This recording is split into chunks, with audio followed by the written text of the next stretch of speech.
Abaya Hawa, Isaya Hawasay, ang may likha ng ating buhay. Abaya Hawa. Bawak wartawab abay hawa, kal halal hawad abay hawa alhayam, bahasam masyayak ki hawasay, bahasam raw kakadas, kwam yasyarala elda oper Maharlika Philippines,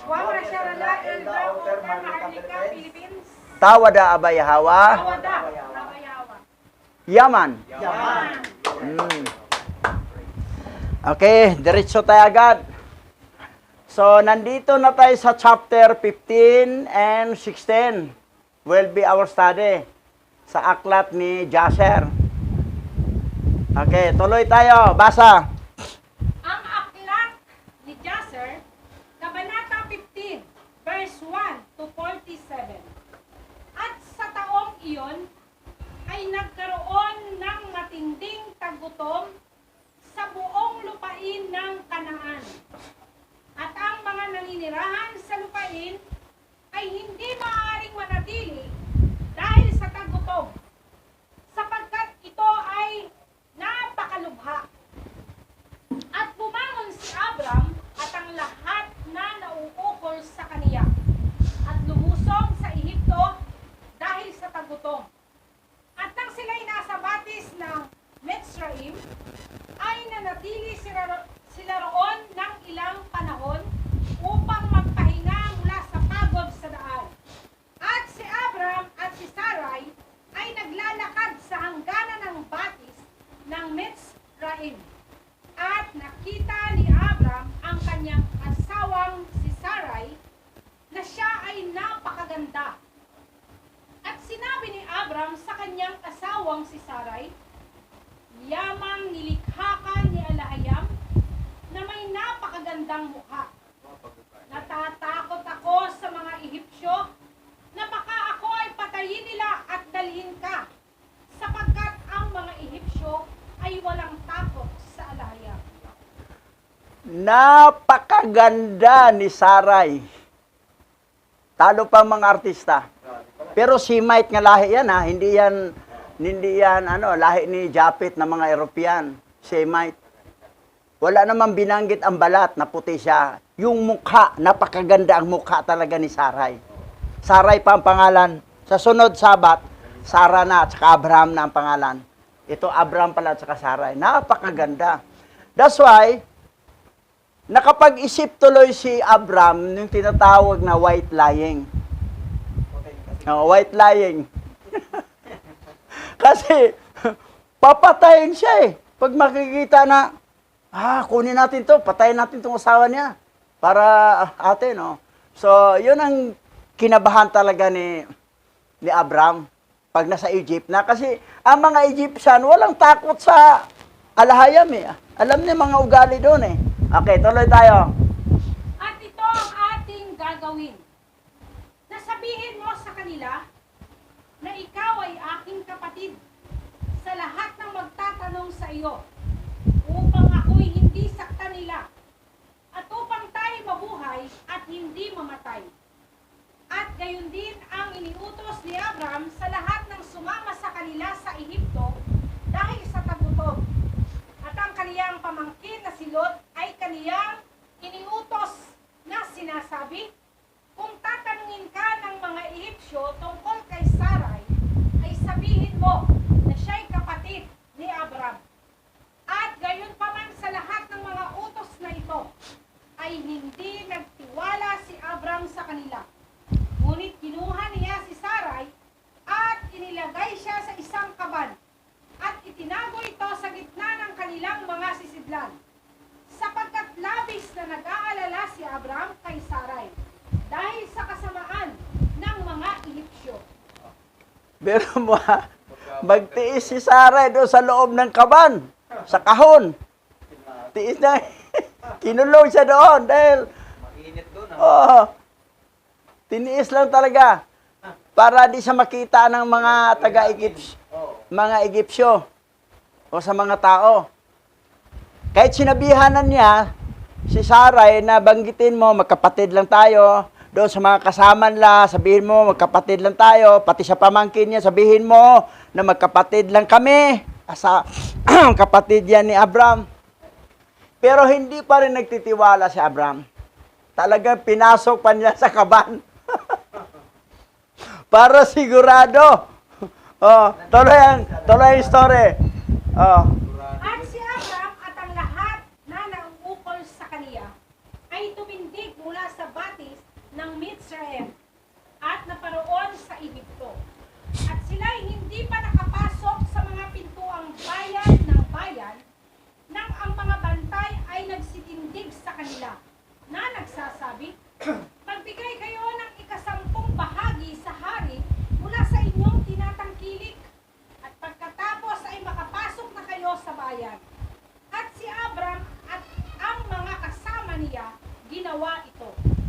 At si Abram at ang mga taong kasama niya ay naparoon sa Ehipto. At nang sila'y dumating, ay dinala nila ang kaban kung saan nakakubli si Sarai. At nakita ng mga Ehipsyo ang kaban. At ang mga lingkod ng hari ay lumapit kay Abram na nagsasabi, ano ang mayroon sa loob ng kaban na ito na hindi namin nakita? Ngayon, buksan mo ang kaban at magbigay ka ng ikasampung bahagi sa hari ng lahat ng nilalaman nito. Ito si Paraon, ito kasi sirika yun eh. Mahilig talaga maghingi ng 10%. Nagsimula yan doon sa simenteryo. Yung hindi pa sa hari. Yung naagaw na niya, siya ng hari, nakaagaw niya kay Oswiris, na hari ng Egypto. Siya na ngayon, Paraon na, pangalan niya. Yan ang style nila. Lahat. Hingi ng, pati sa loob ng kaban, baka magbigay ka ng ikasampo dyan na bahagi, 10%. Okay, ngayon, tingnan natin ha, ano pang sunod na pangyayari. At sinabi ni Abram, ang kaban na ito ay hindi ko bubuksan. At ang mga punong kawal ni Faraon ay sumagot kay Abram na nagsasabi, isa itong kaban ng mga mahalagang bato. Ibigay mo sa amin ang ikasampung bahagi niyon. Sinabi ni Abram, ang lahat ng nais ninyo ay ibibigay ko. Ngunit huwag ninyong buksan ang kaban na ito. At pinilit ng mga punong kawal ng hari si Abram na buksan ang kaban. At kanilang inabot ang kaban. At binuksan ng may lakas at kanilang nakita. At narito ang isang magandang babae na nasa loob ng kaban. At nang makita ng mga pinuno ng hari si Sarai, sila ay humanga sa kanyang kagandahan. At ang lahat ng mga prinsipe at mga lingkod ni Faraon ay nagtipon upang makita si Sarai, sapagkat siya ay napakaganda. At ang mga pinuno ng hari ay tumakbo at isinalaysay kay Faraon ang lahat ng kanilang nakita. At kanilang pinuri si Sarai sa hari at iniutos ni Faraon na dalhin siya. At si Sarai lumapit sa harap ng hari. Biro mo, napakaganda talaga ni Sarai. Napakaganda. Ang Shemite kasi, hindi naman puti yan eh. Ano lang siya, light brown o brown. O mayroon ring dark brown. Hindi black. Kasi pag black talaga, ano na yan, kay Ham na yan. Sa Africa. Lahi ni Ham. Ngayon, ang sinabi kasi doon, sabi ni Abram sa kanyang asawa na binigyan ka ni Alahayam napakagandang mukha. Mukha talaga super beautiful. Mismo mga prinsipe nga ni Paraon eh. Nagtinginan sila eh. Tapos yung nandoon na sa harapan ni Paraon, hangang-hanga di si Paraon. Sobrang ganda talaga eh. Ngayon naman, kapag ikaw pala makaasawa ng sobrang ganda, may problema para dumating sa'yo. Magkakaroon ka ng white lyings. Tulad ng ginawa ni Abram. Okay, tuloy natin. Okay. At minasdan ni Faraon si Sarai. At siya ay labis na nalugod sa kanya. At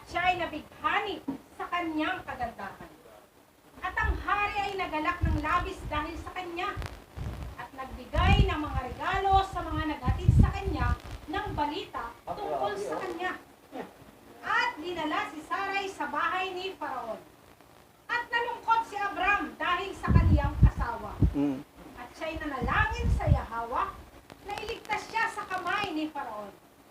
At nanalangin din si Sarai ng panahong yaon at nagsabi, O Yahwa Lahayam, sinabi mo kay Abram na umalis mula sa kanyang lupain at mula sa bahay ng aming ama patungo sa lupain ng Kanaan.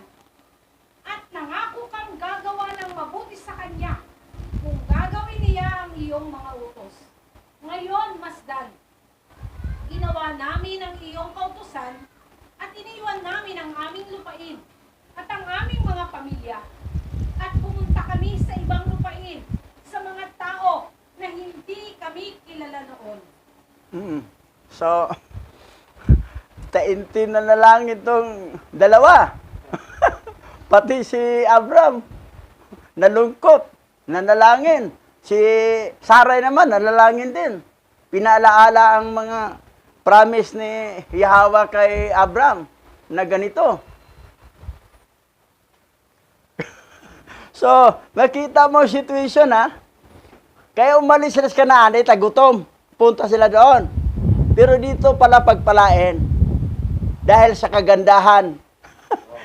Hindi pala masama ang mangyari.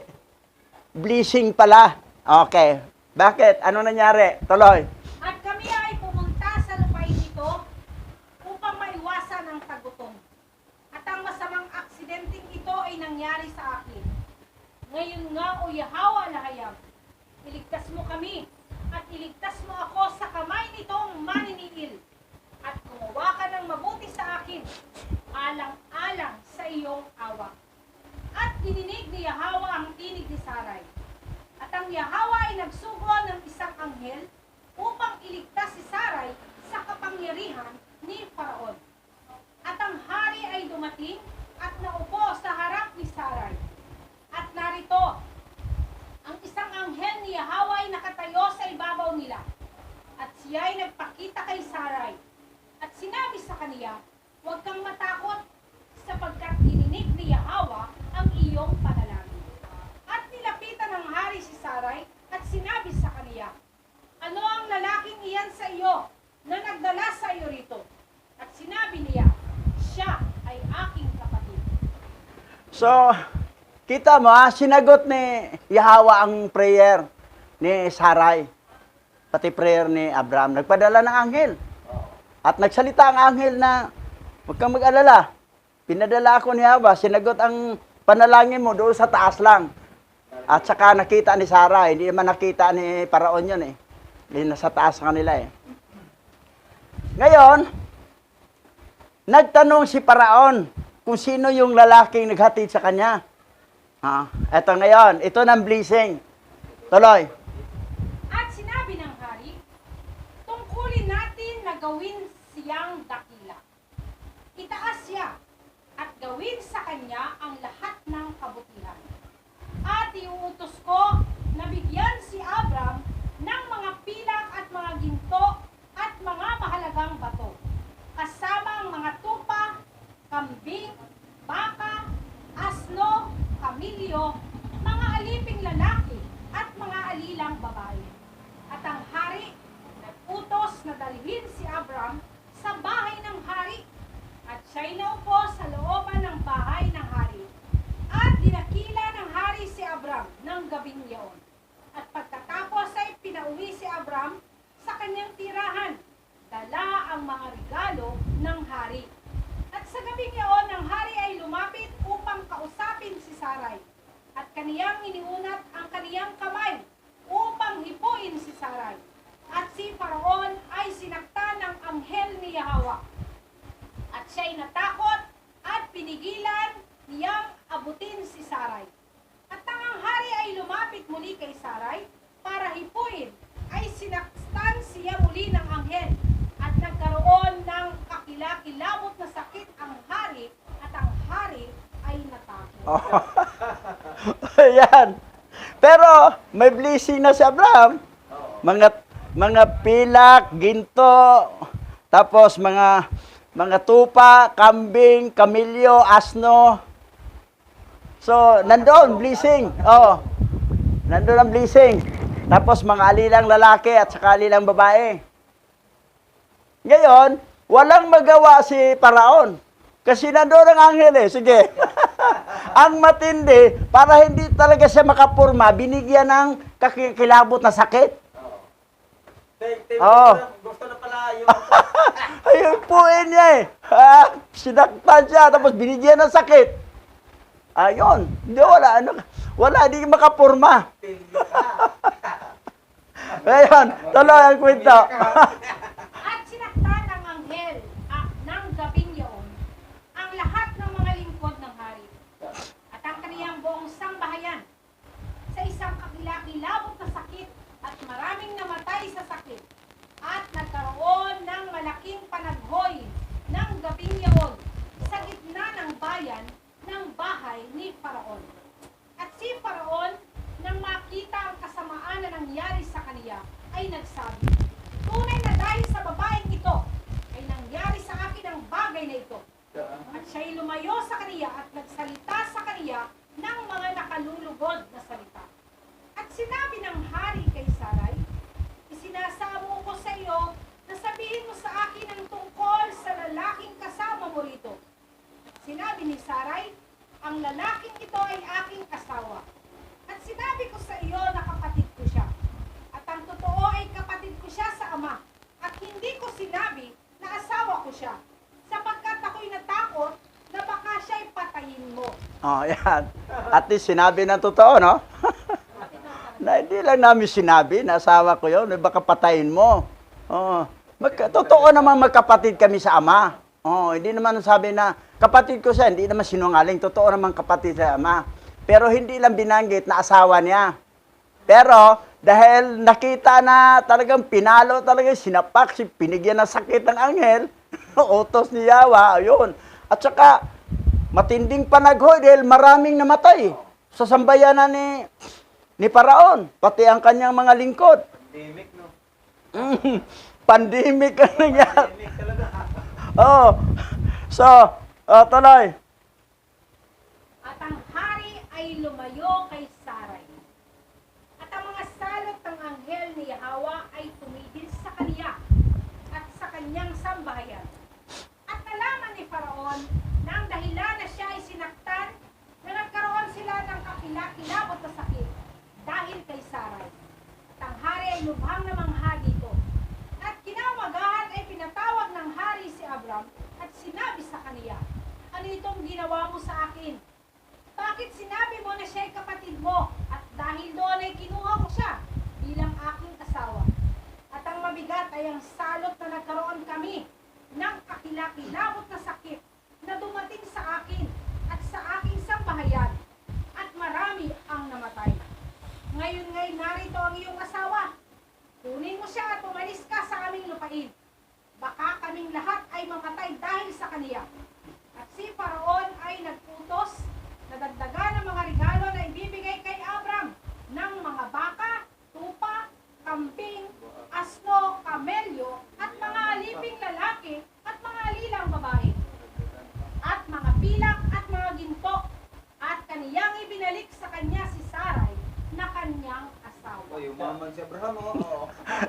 Nadagdagan, naduble pa, nadagdagan pa. Triple. Oh, kasi dahil natakot na si Faraon na baka mamamatay sila lahat doon.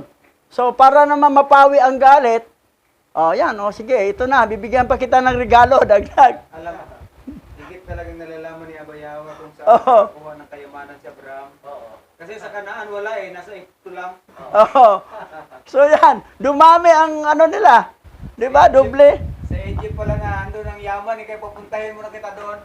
Oh, tuloy. At kinuha ng hari ang isang dalaga na kanyang anak na si Hagar. Wow, nakpala At ni Hagar. ito'y anak sa kanyang babae. At ibinigay niya rito kay Sarai bilang isang alilang babae. At sinabi ng hari sa kaniyang anak na babae, mabuti pa sa iyo aking anak na maging alilang babae sa bahay ng lalaking ito, kaysa mamatay ka sa sakit dito sa ating bahay. Pagkatapos nating nakita ang kasamaan na nangyari sa atin dahil sa babaeng ito. At pumangon si Abram at siya at ang lahat ng kaniyang pag-aari ay umalis sa Ehipto. At inubusan ni Faraon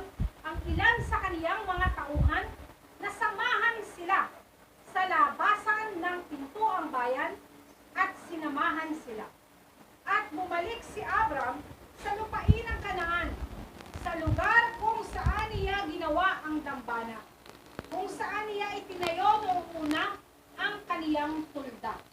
At si Lot na anak ni Haran, na kapatid ni Abram, ay nagkaroon ng maraming baka, mga kawan at mga bakahan, at mga tolda, sapagkat ang Yahweh sagana sa kanila dahil kay Abram. So, si Abram namimigay din sa kanyang pamangkin, sa yung kasama niya. Hindi na sinulo ang blessing. Oh. Pero kita mo naman ha, detalyado ang story. Na si Hagar, sinong tatay? Si Hagar. Paraon pala, no? Paraon pala, anak na pala ni Paraon, na anak niya sa kanyang babae. Ibig sabihin, anak sa labas. Kasi, kaya lang napilitan si Paraon na ibibigay na lang kanyang anak, alipin ni Sarah, para, kasi sabi niya, kung dito ka, baka mamatay ka pa sa sakit. Mabuti na lang, alipin ka na doon. Oh, para mabuhay ka, hindi ka mamatay. Para hindi ka Oo. sakit.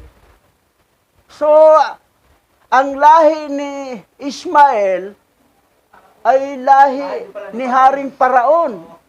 Oh. So, ano siya eh? Ang dugo ni Ismael, may dugo siyang Aramyan. Kasi Aramyan si Abram eh, na naging Hebrew. Tapos, Egyptian. Parang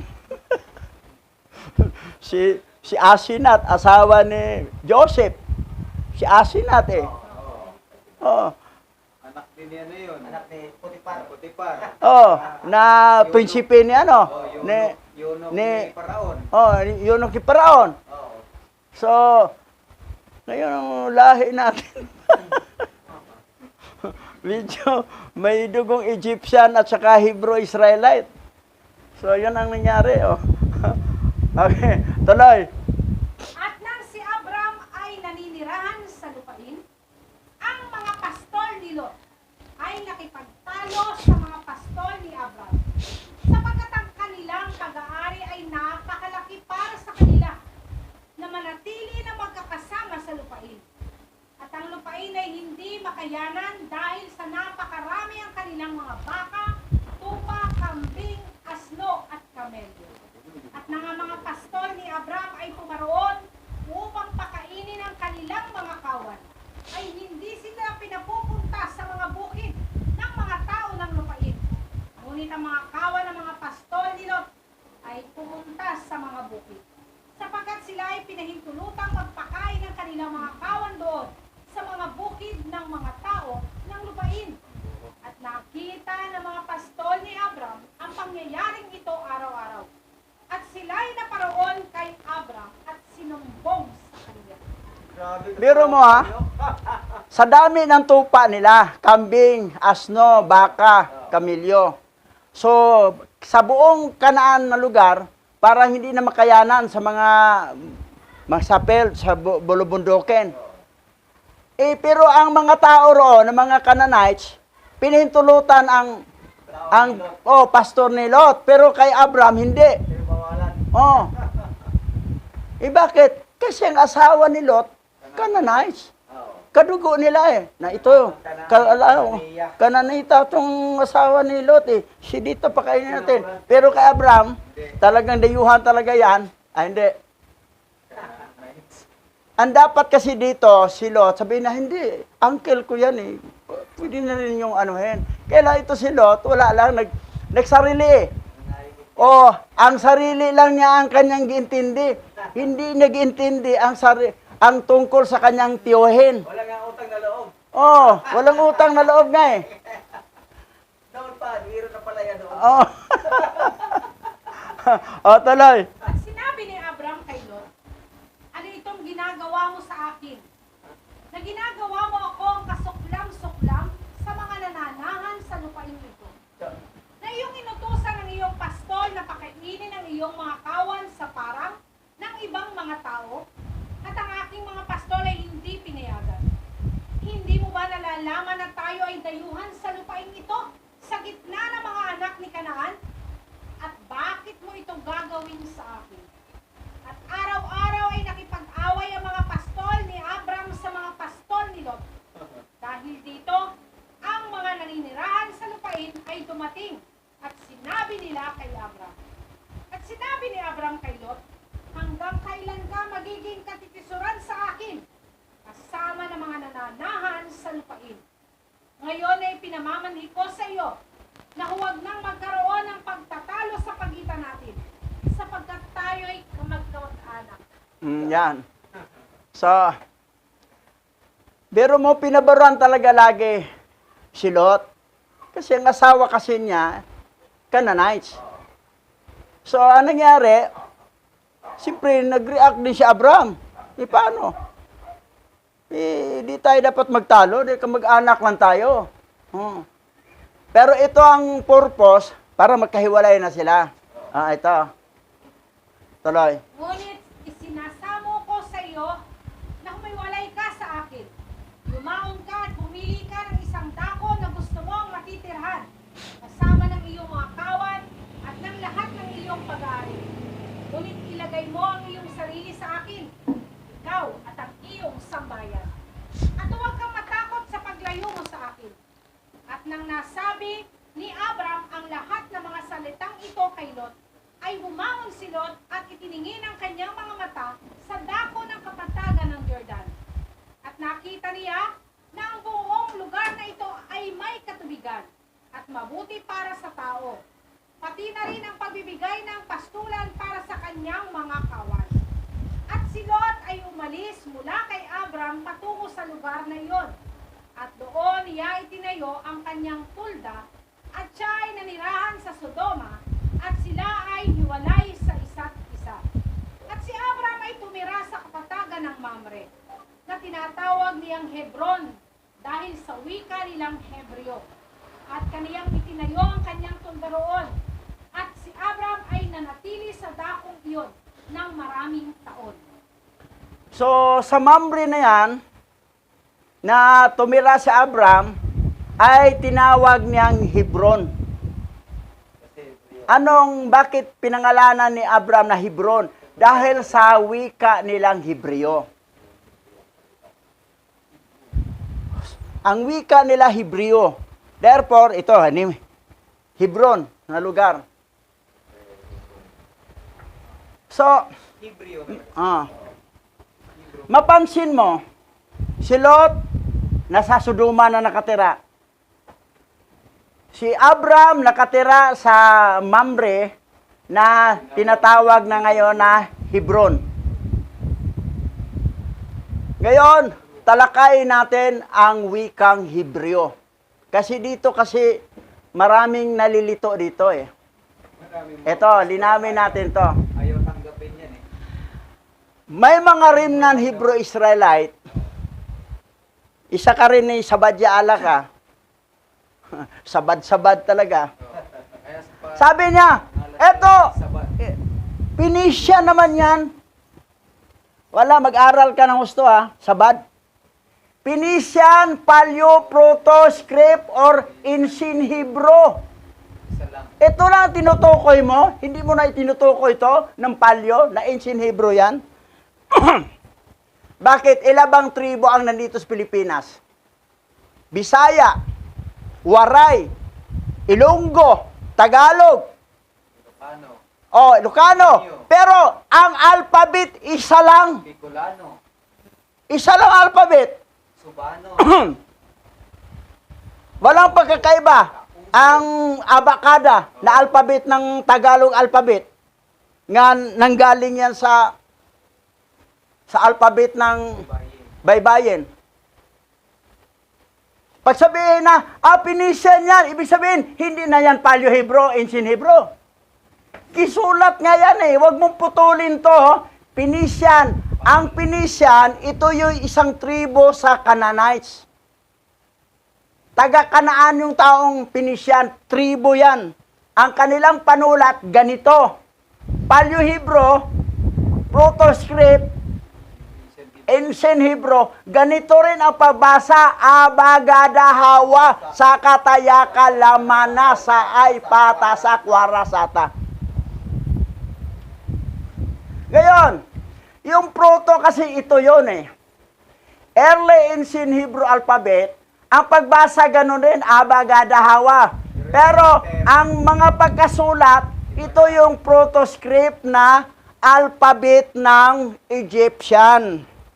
Kasi si Moses nag-graduate sa University of Egypt.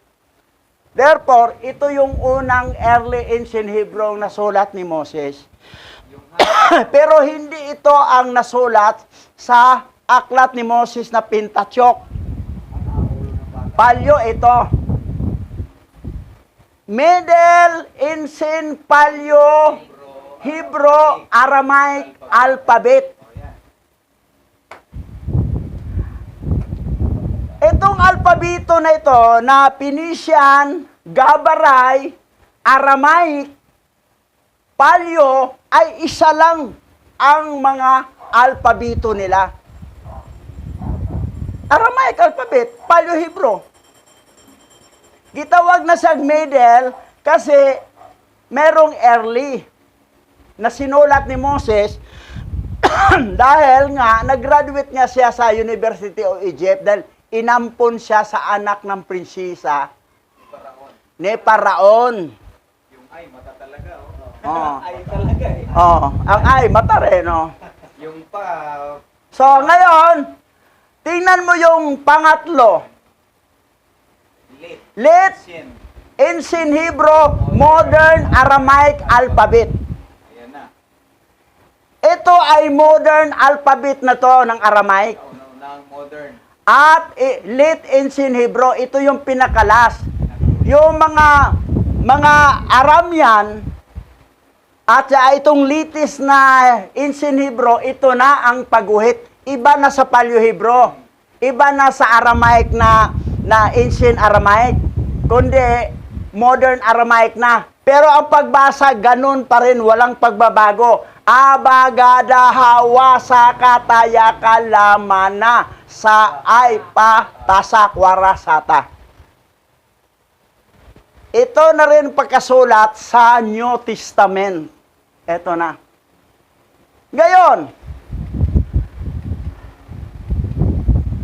tingnan mo ang modern Hebrew. Ang guhit, pareho pa rin sa Late Ancient Hebrew o modern Aramaic. Kaya lang, ang pagbasa na, binago na. Lagyan na nila ng mga ano. Tinanggal nila ang vowel sound. Puro na konsonanto lahat. Konsonan na to lahat. Alep, bit, gimel, dalit, hi, waw, siyin, kit, tichud, kab, lamid, mimnong, samik, ayin, pi, chadiko, prisintaw. Puro konsonan na lahat yan. Wala ng vowels. Diyan nang galing lumabas ang titagramato na yudhi, wawhi, nga sa English, YHWH. Hindi talaga yan galing sa original Hebrew. That's why, kayong mga remnant Hebrew Israel sa Amerika, sa ibang bansa, gumagamit pa kayo ng YHWH, you are very big mali. Mag-aral kayo na Ancient Hebrew. Gagamitin yung YHWH, konsonan lahat yan. YHWH, yud, hi, waw, hi. Ang original talagang titagramaton ay yahawaha. May kasamang vowels katabi. Wala talaga. Kasi ang mga remnant Hebrew Israelite na mga tribe of Judah, tribe of Levi, tribe of Benjamin, nasa ilalim kayo ng sumpa. Dahil ang mga ninuno ninyo, yon ang nagpapatay kay Masyayak Yawa sa binitin sa punong kahoy. Si Poncio Pilato ay nakaiwas sa sumpa dahil naghugas siya ng kamay na wala siyang sagutin sa dugo nito. Pero inaangkin ng mga ninuno nyo na sa amin at saka sa aming lahi ang sumpa. Yeah, that's why kayo, hindi talaga nyo nag-gets. Tulibagbag talaga ang mga turo nyo. Hindi nga ninyo mabanggit ang Yahawa. Yahawa eh. Gawin na lang yung Yah. Abbreviation na lang ng P-T-H-M. Yah. Allergy sila. That's why na si Angie Kabasag pinagalitan ko. O kayo gumaya sa mga sinumpa. Matagal na nga panahon tinago ang pangalan Yahweh tapos itatago mo pa rin. Ayaw banggitin. Ito nang dapat banggitin. Ang iba naman, ama-ama lang. Kahit alam na pangalan, ama-ama lang. Pwede ang kinin ni Satanas dahil ama rin siya eh. Ama siya ng kasinungalingan. Wala talaga eh. Ama ng kalokohan. Gayon, konsonan na to lahat. Para mabasa, naglagay na sila ng Modern Hebrew Babylon. vowels. Ng E-O-U, yung A-I-O-O. Ayan po ay Babylonian Masoretic. Yan ang mga ginawa ng mga Masoret, yung mga scholar, na mga tauhan ni Netanyahu, na mga Edomites nga nakatira sa Israel. Sila yon. Mga Hindi yan totoong tunay na Hebrew-Israelite. mga scholar daw. Mga Edomites yan. Lahi ni Esau yan. Scholar. Na anak ni Mastima na fallen angel, si Esau. Ito namang tunay na Hebrew-Israelite, dahil nasa ilalim kayo ng sumpa, gagamit pa kayo ng salitang God, salitang Lord. Mga wala talaga kayo eh. That's why doon sa langit, bangkita talaga kayo at saka parang wala kayong mansion doon. Kararay. Dahil wala, mag-aral kayo ng ayos. Kaya lang siguro, kahit mag-aral kayo, sa ilalim kayo na sumpa, hindi talaga nyo maintindihan. Ang problema lang sa Pilipinas na mga remnant Hebrew Israelite, doon pa gumaya sa mga mali. Mayroon na nga tayong, binigyan na nga tayo ng tunay na Hebrew original na itatranslate lang, binanggit na yan sa Book of Enoch na mayroong gagamitin si Yahweh sa huling mga oras na itatranslate ang original Bible patungo sa lingwaheng maintindihan ng lahat. Pero doon pa rin kayo gumagamit ng gawa ni Haring King James na bakla, bayot. Doon kayo naniwala sa gawa ng bayot. King James Version, 80 books. Mga lahi iyan Naging ng fallen angel. At ang bansang katrupa nila, yung Sodoma Gomora, na ginunaw dahil sa daming mga bakla doon, mga bayot, mga tumboy. Boy. Mga LGBT. Pansinin mo ha, yung ancient Hebrew ha. Oh, asawa niya Abagada. Gayon, eto, oh, ya, Ha. ha, wa, Ha. tapos ha. So, ang titagramaton, Yahweh ha. Pero bakit sa huli Wala yan. ay silent last vowel sound? Hindi na siya basahin Yahweh ha, kundi Yahweh. Dahil dito, ancient Paleo-Hebrew sound roll, silent the last vowel sound. In the case of Yahweh, is divinely pronounced Yahweh. Ulitin ko, in the case, the Yahweh is divinely pronounced Yahweh. Hindi talaga Yahweh ay nanggaling sa YHWH. Hindi yan. Makinig kayo. Oh. Kasi ang YHWH is Anunnaki, is the fallen angel from Anunnaki to the biblical Yahweh. Dito nanggaling yan sa Yahweh yung YHWH, tracing the fact of only YHWH is Anunnaki. The fallen angel who is Yahweh. Pero kung tingnan mo ang Bible na modern, ang nakasulat, Yewa. Hindi Yahweh, Yewa. Pero, nag-translate sila sa mga Bible, ginawa na aklat, hindi Yewa ang sinulat, Yahweh na. Samantala, ang pinagkukunan nila, ang modern Hebrew, Yewa ang nakasulat, pagkatapos, gilagay lang Yahweh. Bakit? Kasi si Yewa, walang pangalang fallen angel nga Yewa. Pero ang Yahweh, may pangalang fallen angel na Anunnaki. Therefore, Yahweh ang gilagay. Para continue pa rin magsimba sa mga fallen angel na mga satanas, kayong mga Yahwism. Babala ito sa inyo ha, makinig kayo. Dahil ako'y awang-awa sa inyo. Yawi pa kayo, yawi ha. Yewa ko niyan. Ngayon, basa. Isaiah chapter 42 verse 8. Ako si Yahweh. Yon ang aking pangalan. At hindi ko ibibigay ang aking karangalan sa iba, ni ang aking kaluwalhatian sa pagsamba sa Diyos-Diyosan. O, ano bang pangalan? Yahweh ba? Jehovah ba? Ano? Kahit sa English, I am Yahweh. That is my name. And I will not give. And I will not give my honor to others, nor my glory to idolatry. Linaw po yan sinabi ng Isaiah chapter 42 verse 8. Original Bible to, Paleo-Hebrew. Translate sa English at Tagalog. Gayon, sunod. Basa.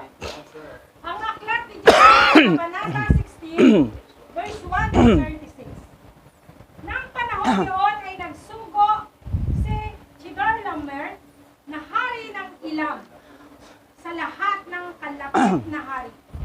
Kay Nimrod na hari ng Shinar na nasa ilalim ng kaniyang kapangyarihan. At kay Tidal na hari ng Goyim. At kay Ariok na hari ng Elasar na kaniyang nakipagtipan sa kaniya na nagsasabi, umahon kayo sa akin at tulungan ninyo ako upang ating digmain ang lahat ng mga bayan ng Sodoma at mga naninirahan doon.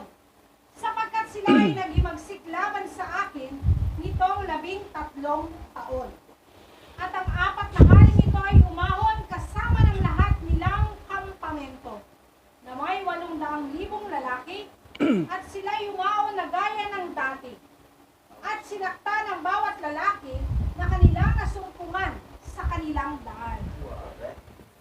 800,000 sila lahat ha. 4 na hari. Kasama na si Nimrod.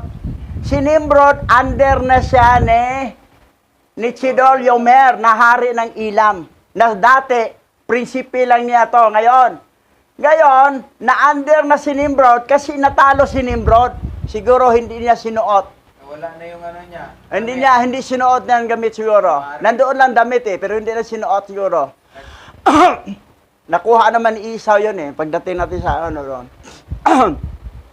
Ngayon nangyari, natalo si Nimrod.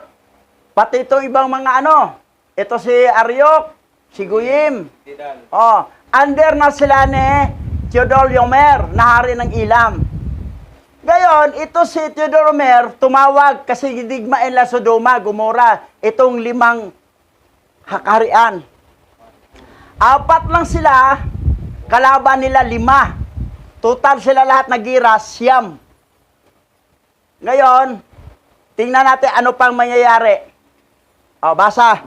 At ang 5 hari ng Sodoma at Gomora, sina Shenab na hari ng Adma, si Semaber na hari ng Siboyim, si Bera na hari ng Sodoma, si Bersa na hari ng Gomora, at si Bela na hari ng Zoar, ay lumabas upang salubungin sila, at silang lahat ay nagsama-sama sa libis ng Sidim.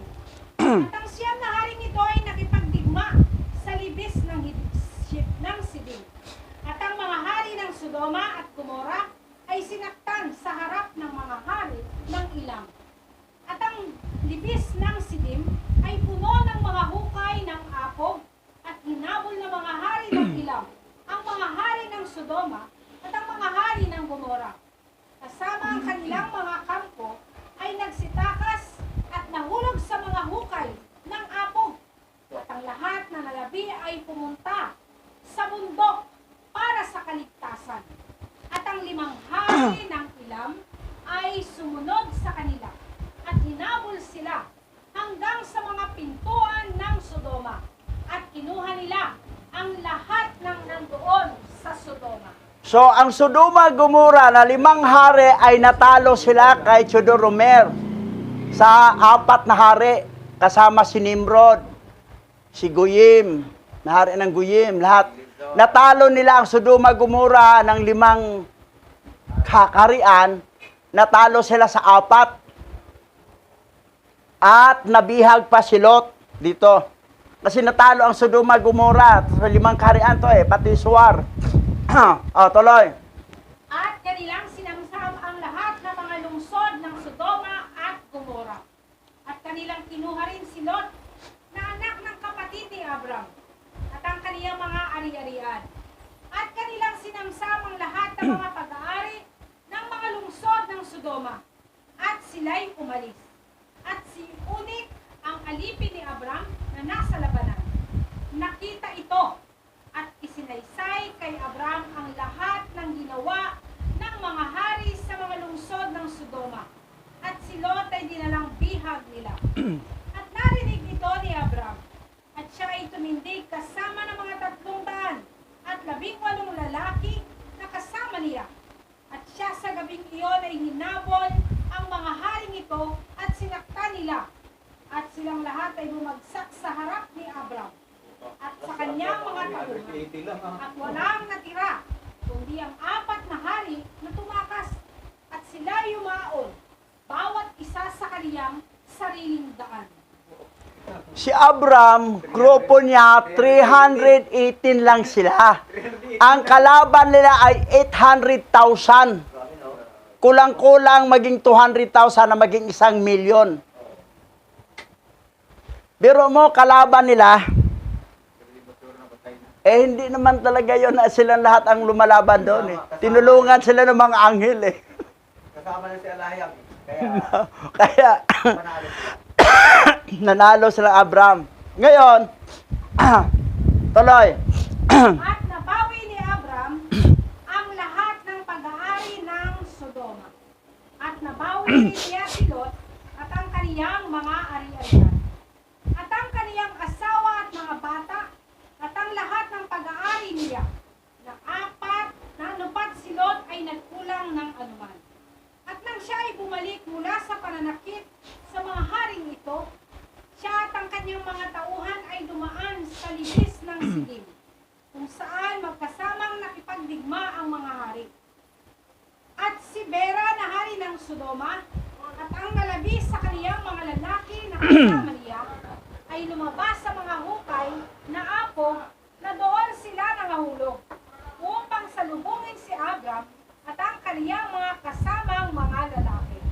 At si Melchizedek na hari ng Salim, na siya rin ay lumabas kasama ang kanyang mga tauhan upang salubungin si Abram at ang kanyang mga tao na may dalang tinapay at alak.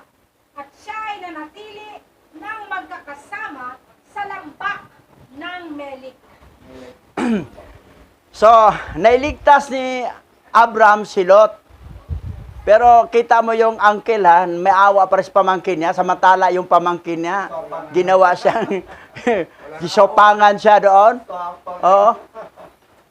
Hindi sinabi ni Abram, bahala ka sa buhay mo dyan. O ngayon, iswapang ka dito ang mga tupa, ang mga pastor mo, naging away. Ikaw lang pinakain ng mga tupa mo. Pero hindi ganun si Abram. Mabait si Abram Kasi sinabi naman ni Yahweh na kailangan si Abram ay kailangan kung maaari ay siya ay perfect, sumunod talaga sa utos. Talagang kompleto si Abram talaga super bait. Kasi yun ang sinabi ni Yahweh sa kanya So iba talaga yung super bait kaysa magbait-baitan lang kunwari napakitang tao. Kailangan totoong bait. Kasi makikita naman ni Yahweh kung totoong mabait ka ba o nagpakitang tao ka lang sa mga tao. Pero sa harap ni Hawa, hindi pala. Si Abram mabait talaga. Kahit niloko siya, hisupangan siya ni Lot, pero niligtas pa rin ni Abram. Ngayon, tingnan mo, tighter talaga si Abram. Binigay niya 10 bahagi kay Melchizedek na saserdote na hari ng Salim. Salim ay naging Jerusalem. Naging Jerusalem. Kasi saserdote siya ni Alhayam So, yan ang nangyayari. So, si Abram ay Talagang tagumpay, 318 versus 800,000 ang kalaban. So, pag si Alahayam na kasi ang kasama mo sa digmaan, walang talo yan kahit ilan lang kayong piraso. Kalaban ay super dami. So, ganon talaga ang pagkakaiba. Pero kung paglilingkod mo, palamya-lamya, paano ka tutulungan ni Hawa na hindi ka naman matino para sa aking paglilingkod eh. Pero si Abraham kasi matino eh. Kitan mo na. Doon lang sa kay Paraon. Talagang yari si Haring Paraon doon. Nagkaroon ng pandemic. O yan, binigyan tuloy siya ng katakot-takot na blessing. Dubli-dubli pa. So yan ang blessing. Na habulin ang paglilingkod kay Hawa para ang pera habol sa'yo. Pero kung habulin mo ang pera, tatakbo yan, maghabulan kayo. Habulin natin ang may-ari ng pera para ang pera habol sa atin. Yan ang sikrito eh.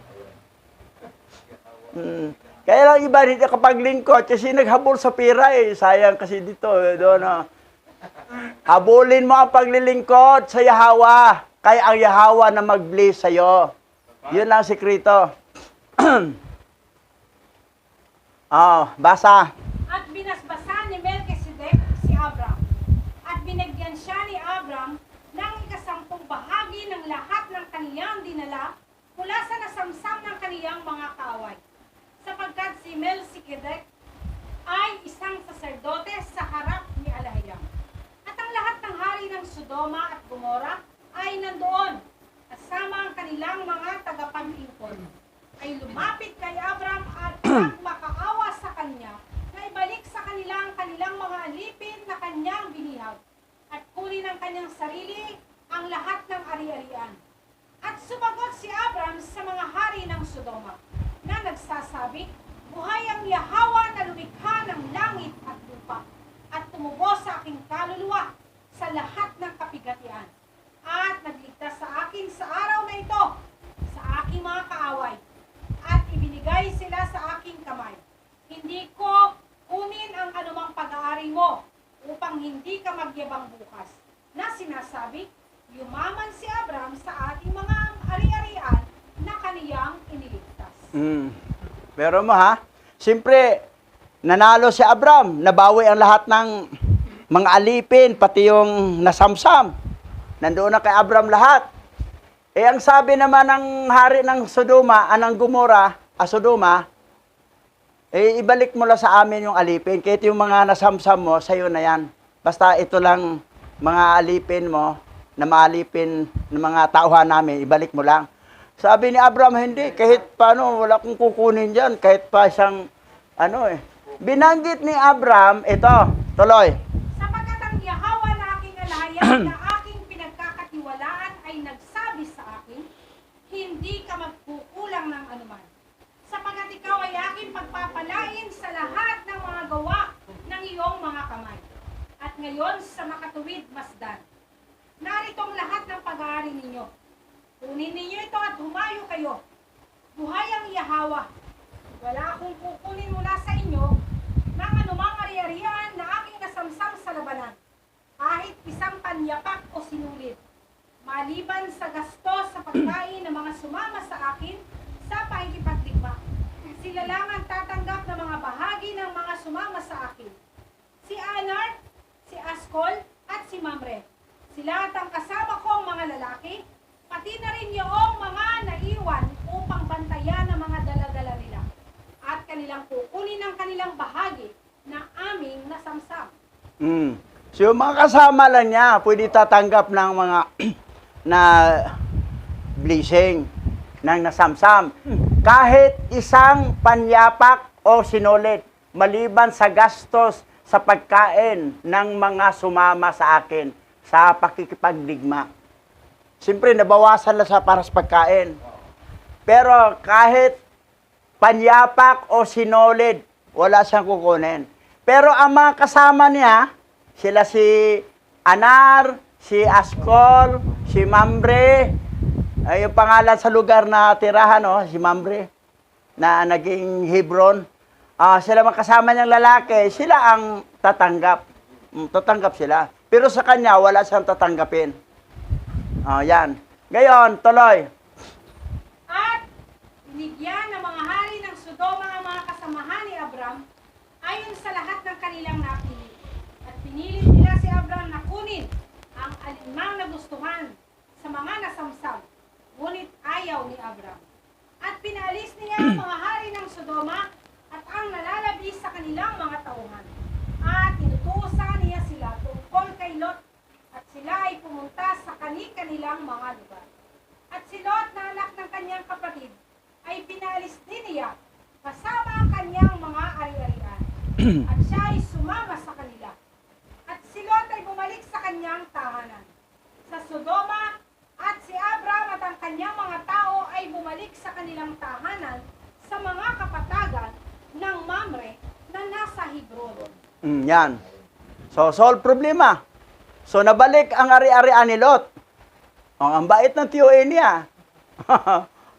So, pati Sodoma at Gomora, yung may ibang bansa na 5 kaharian, 5 lungsod yun, 5 city yun eh.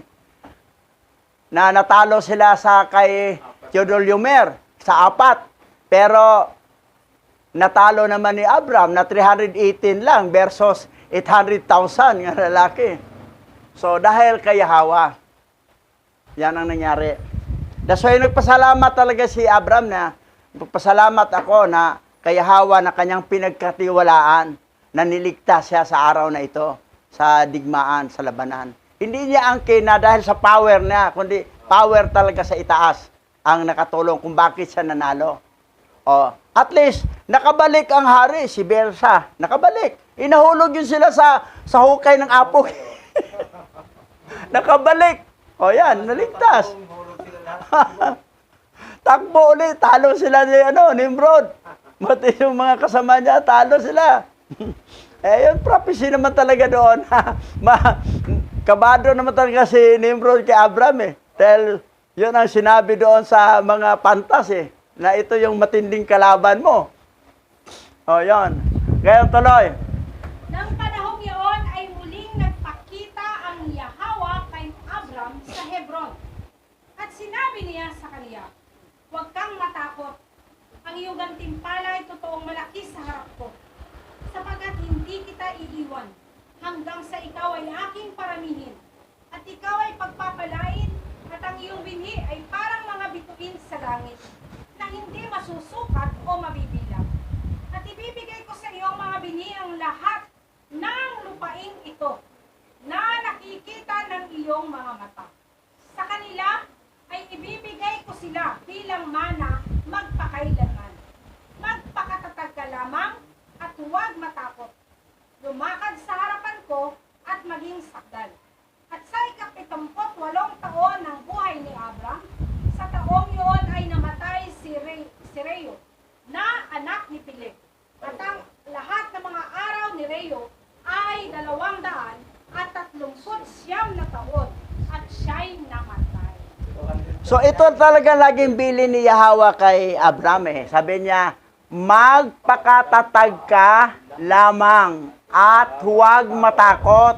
Lumakad ka sa harap ko at maging sakdal.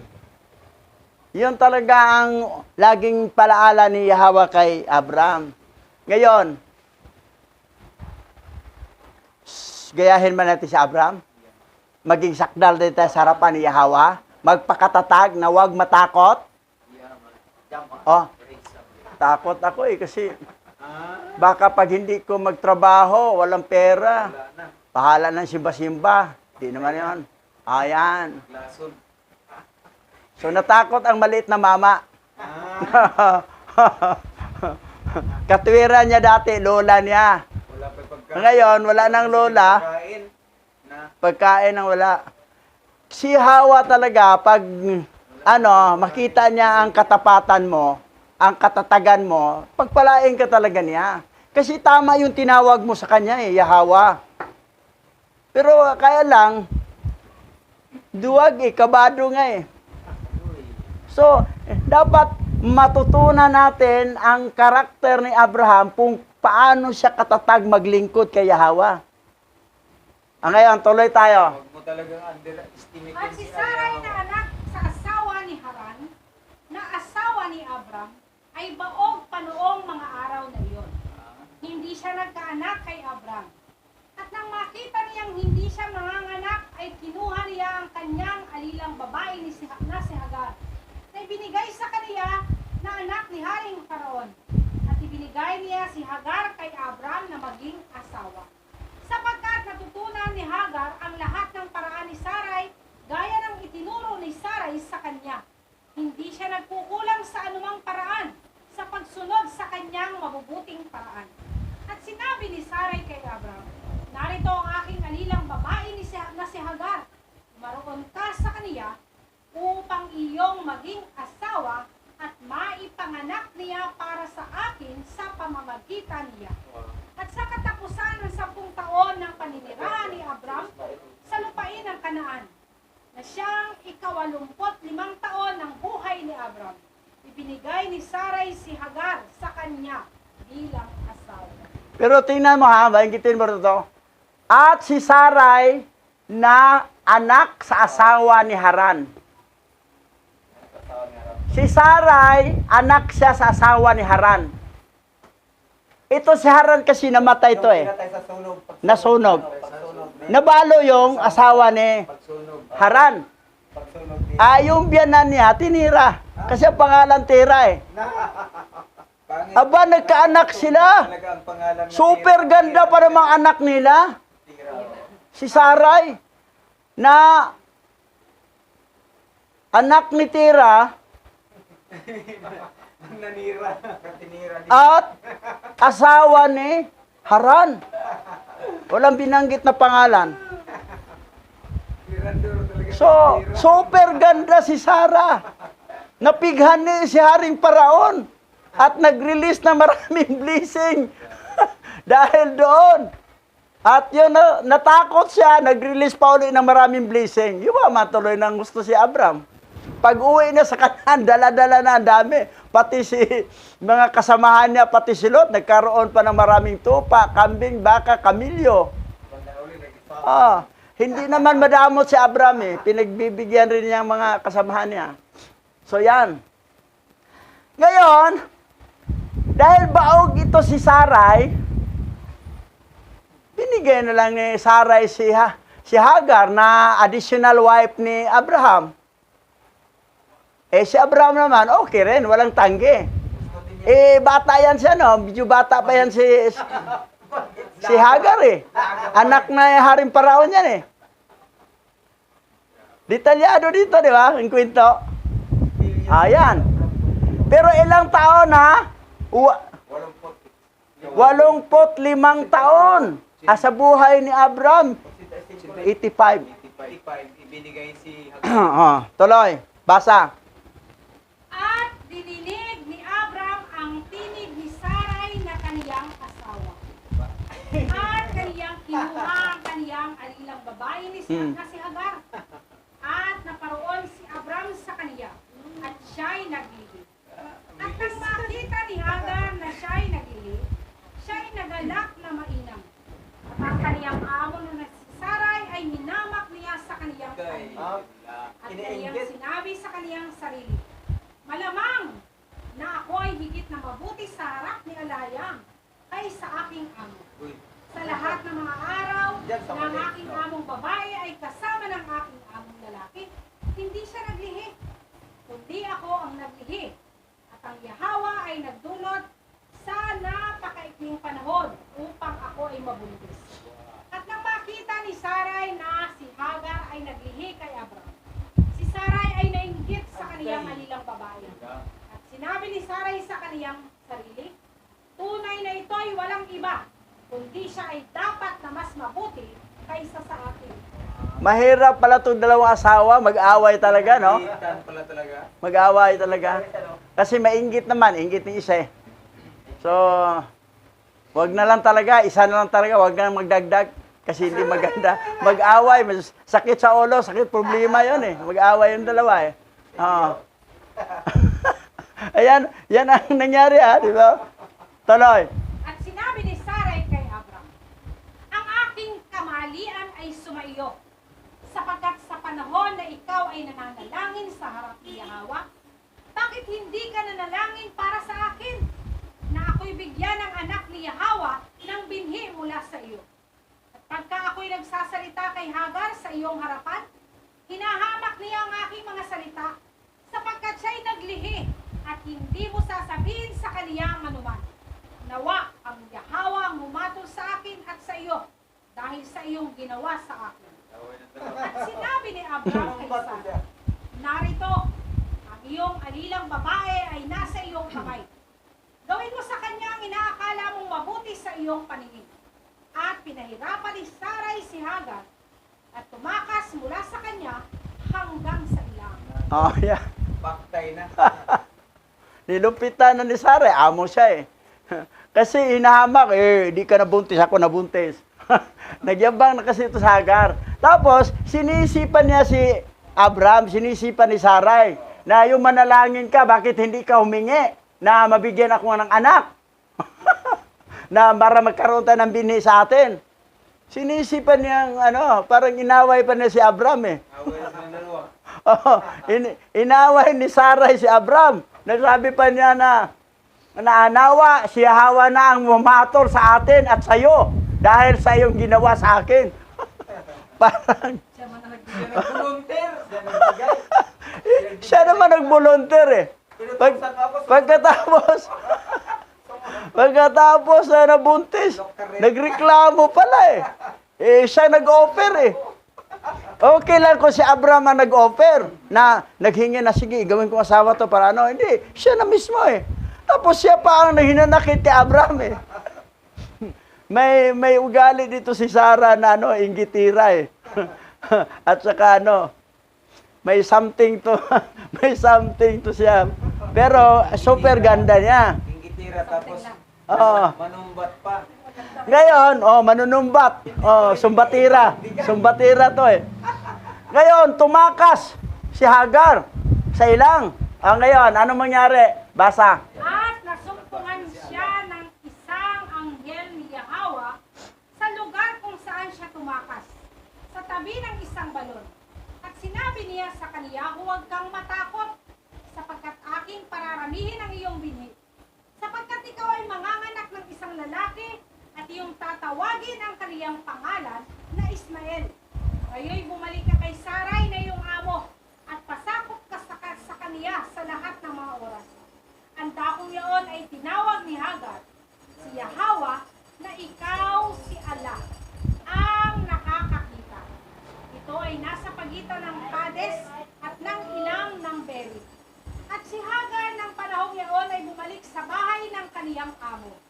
At sa katapusan ng mga araw ay nanganak si Hagar kay Abram ng isang lalaki na tinawag ni Abram ang kaniyang pangalan na Ismael. At si Abram ay 86 na taong gulang nang maipanganak si Ismael. So, anong tawag ni Hagar kay Yahweh?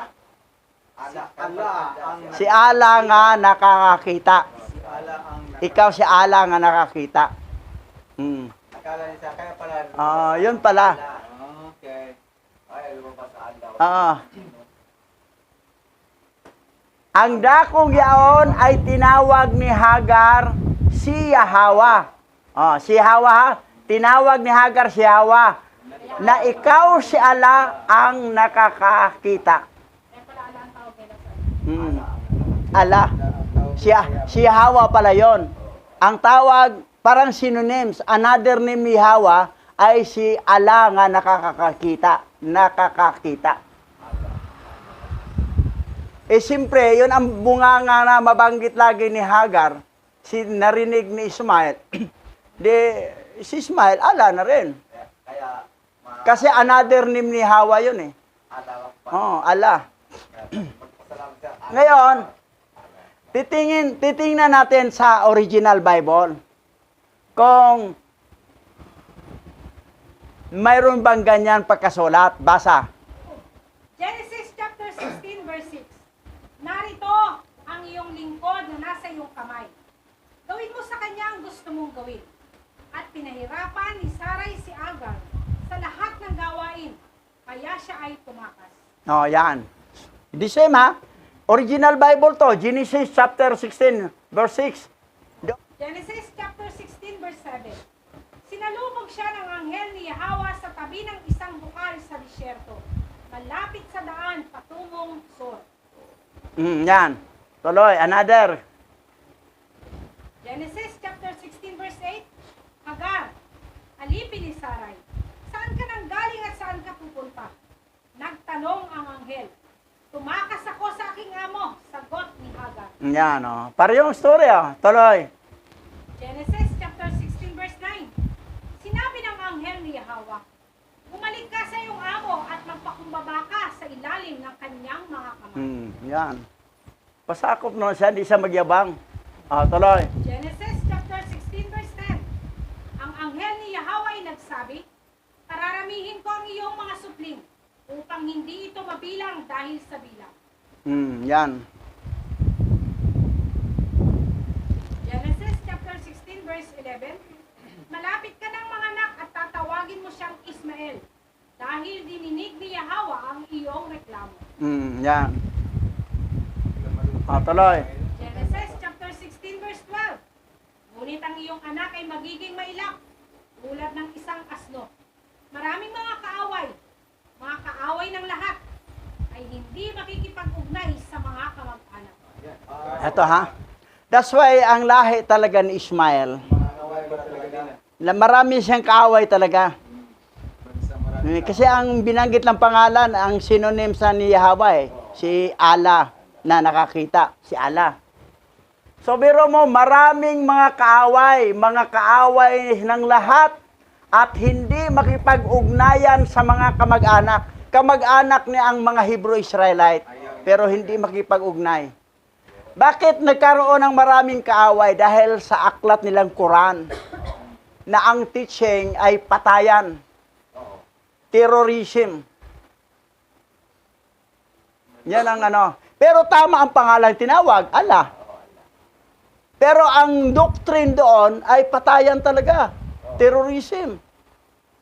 Pero ang Bible ng Catholic, ng Vatican Canon, ang turo doon sa pag-ibig, pagmamahal, kasi yun naman talaga sa original eh. Ang pangalan naman pinalitan, ang mga pangalan ng fallen angel o mga satanas. Tingnan mo yung mga born-again Christian. Binago ang buhay na. Yun ang pinagmayabang na. Nabago ang buhay ko. Dati yung hindi pa ako na-born-again. Puno ako ng bisyo. Gano'n. Kasi ang teaching kasi doon, maganda. Kaya lang problema, ang tinawag ninyo, mga fallen angel. Pero ang Quran, tama ang pangalan, Allah. Kaya lang ang teaching naman, patayan. Gira. Suicide. Oo. That's why marami talagang kaaway. Maraming kaaway. Kaaway ng lahat. At hindi makipag-ugnayan sa kamag-anak. Kamag-anak niya, ang mga Israelite. Ngayon, anong sinabi? Genesis chapter 16 verse 13. Pagkatapos ay sinabi ni Hagar sa kanyang sarili, nakita ko na ba ang alahayam na nakakita sa akin at ako ay buhay pa? Pagkatapos ay tinawag niya si Yahweh sa ganitong pangalan, ikaw ang Allah na nakakakita. Original Bible to ha? Siya lang ang gumawa ng pangalan. Invento niya. Allah. Allah. Oo. Allah. Siya si Allah. Si Yahweh, tinawag ng pangalan na ikaw ang Allah na nakakakita. Another name of Yahweh, Allah. Si Allah nga nakakita. Pero that is Yahweh. Ngayon, ito pa. Ito pa ang ano, yan ha. Ang Father, Yahweh. Ang Messiah, Yahweh Shai. Yan ang name ng Hebrew.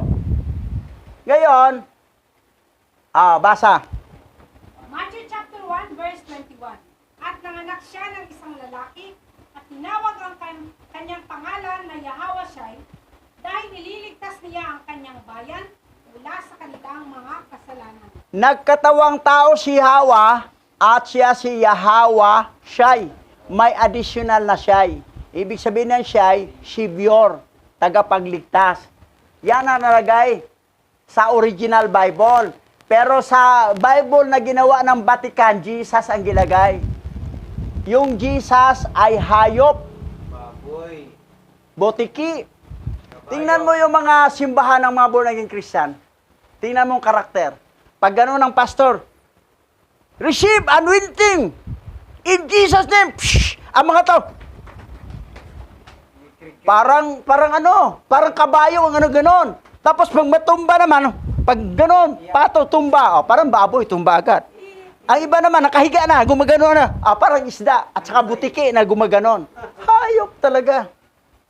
Kayo ha? Nagawa ko rin yan noong pastor pa ako sa born again Christian.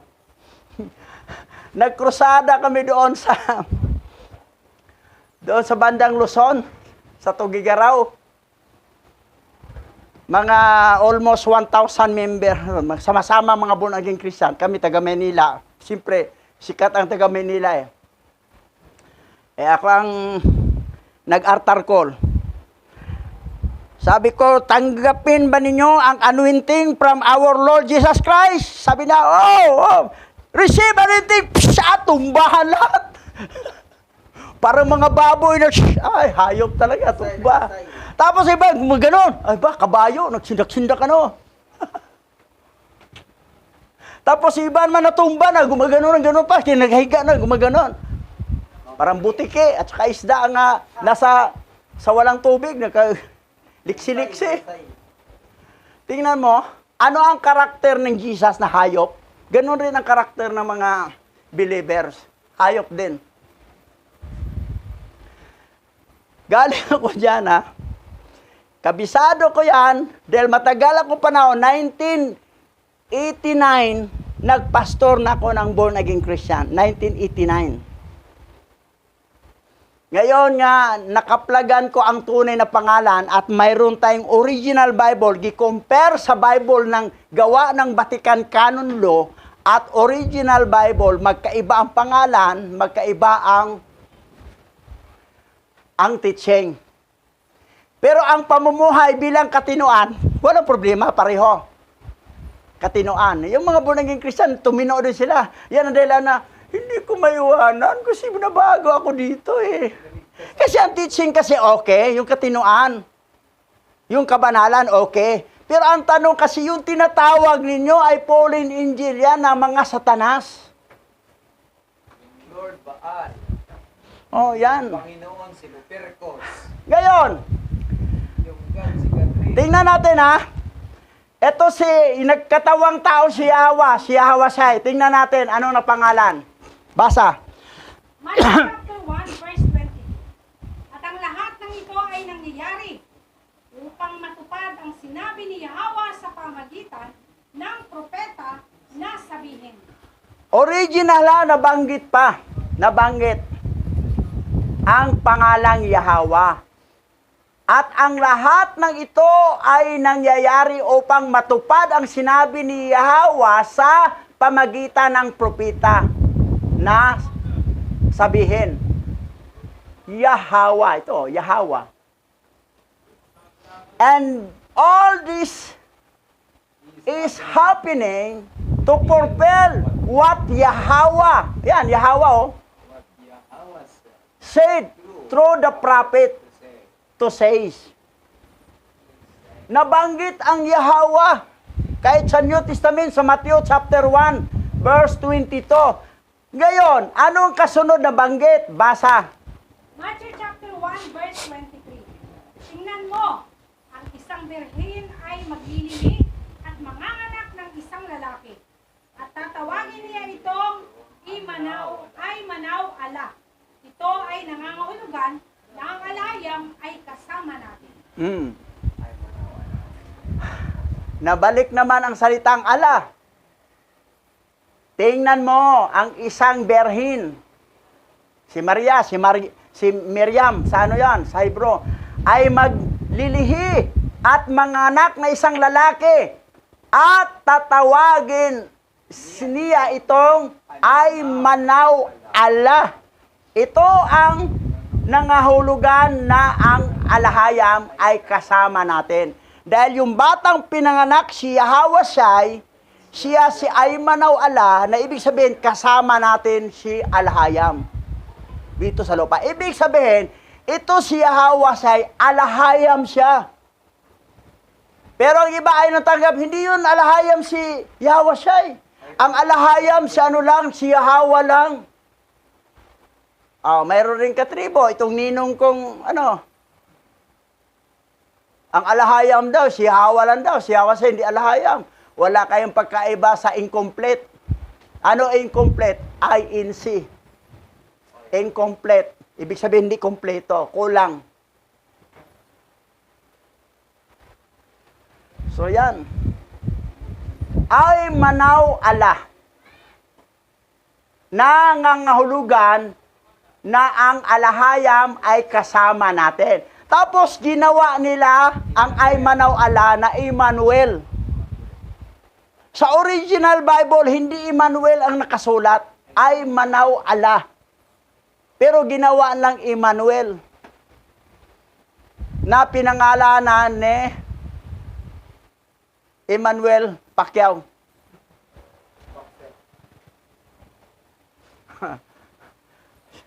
Pamangkin ko rin, si Emmanuel Alima. Si Iman, Palayaw Iman. Ay manaw alayan sa original Hebrew. Binanggit ni Hagar, si Yahawa, na siya si Alang nakakakita. Tapos dito, ang batang ipanganak ay tatawagin siyang ay manaw ala, na ibig sabihin si Yahawashai ay manaw ala dahil si alahayam ay kasama natin. Ibig sabihin, yung si Yahawashai, siya si alahayam kasama natin dito. Na tagapagligtas. Hindi siya galing sa high-ranking angel. Hindi siya ordinaryong tao. Si Yahawa po yun, nagkatawang tao. At siya ay si Yahawashai na tatawaging ay manaw ala. Ibig sabihin ng ano yung ala, binanggit ni Hagar. Si Yahawa ay tinawag niya ala na nakakita. Ibig sabihin si ala at saka si Yahawa ay isa lang. At yon si alahayam na makapangyarihan. Sa Bisaya, makagagahom. Gets nyo? Awit na tayo. I worship you forever.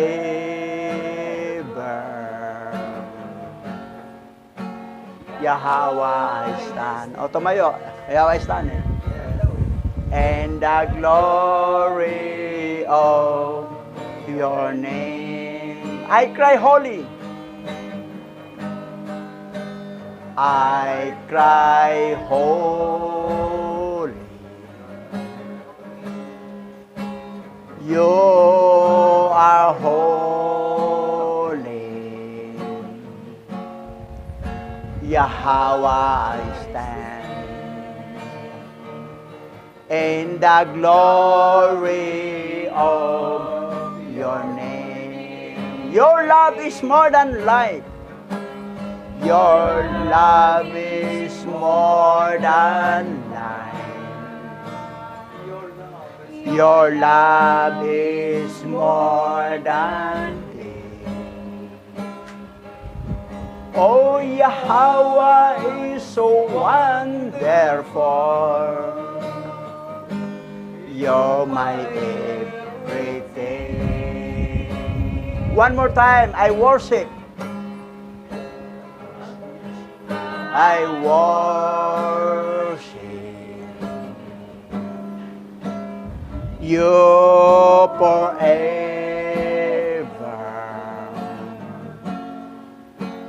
Yahweh I stand.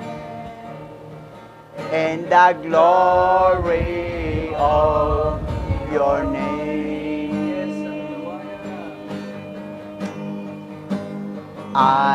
cry, holy. You are holy. You are holy. Yahweh, I stand in the glory of your name. Your love is more than life. Your love is more than life. Your love is more than day. Oh, Yahweh is so wonderful. You're my everything.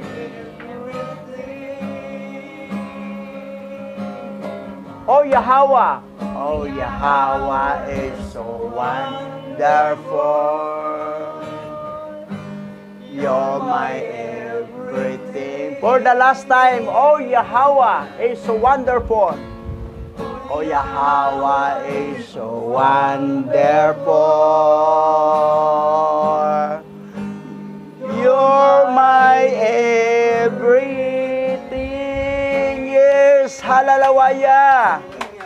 You are my everything, Abba Yahweh. You are so wonderful, Abba Yahweh. Abba Yahweh. Tayo manalangin, Pastor Richard. I worship you, aming Yahweh lahayam, tunay na ang iyong kabutihan ay hindi kayang pantayan ng sino man sa sanglibutan ito. Gaano man katanyag ang tao, gaano man kataas ang posisyon, sa iyong mga kamay ay iyong ilalagay sila sa iyong paanan. O aming Yahweh, ang lahat ng magpapakababa, sumusunod sa kalooban mo, ay iyong pinagpapala at tinataas. Sa lahat ng mga bagay dito sa sanglibutan, aming Yahweh, salamat sa buhay ng bawat isa. Ayon sa iyong pagkatawag, ayon sa iyong pagkapili, upang muling maihayag ang banal at dakila mong nag-iisang pangalan na itinago ng matagal ng iyong mga kaaway.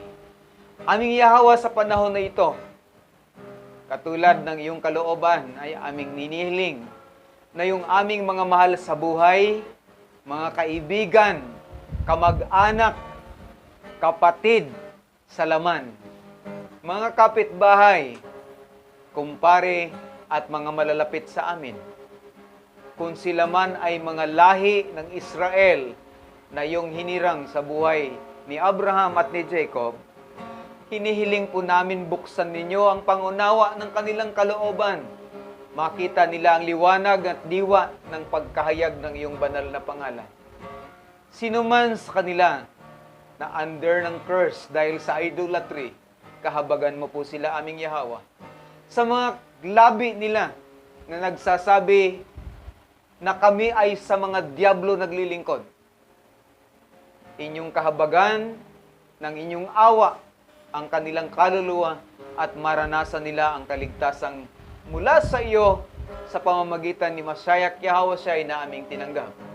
O aming Yahweh, pagpalain niyo po ang bansang Ophir na ngayon tinatawag na Philippines, na ang mga lahi ng Hebrew ay naarito at ang ibang mga lahi ni Joktan ay inyong pagpalain at kahabagan at muling makilala ang banal mong pangalan.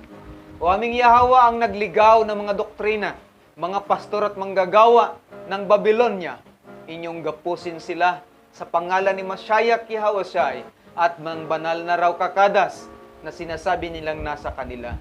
O aming Ama, Abba Yahweh lahayam, kayo na po ang bahalang humusga sa bansang ito ngayon na aming kinaroroonan, na ang iba ay ayaw kang tanggapin. Pagpalain mo ang lahat ng iyong mga anak at ang mga taong nagbibigay ng karangalan at pagsamba, papuri at pagdakila at pagluwalhati sa iyong nag-iisang banal na pangalan. Luwalhatiin kang palagi sa buhay ng bawat isa, sa patnubay ng banal na raw kakadas, sa buhay ni Bishop at ng kanyang may bahay, sa buhay ni Pastor Buddy at ng kanyang may bahay, sa buhay ko at ng aking may bahay, sa mga kapatirang hindi namin kasama, at sa aming mga anak. Kayo po ang patuloy na maitaas at matanyag aming Abba Yahweh Al-Hayam. Purihin ka sa pangalan ni Mashiach Yahawashi. Yaman.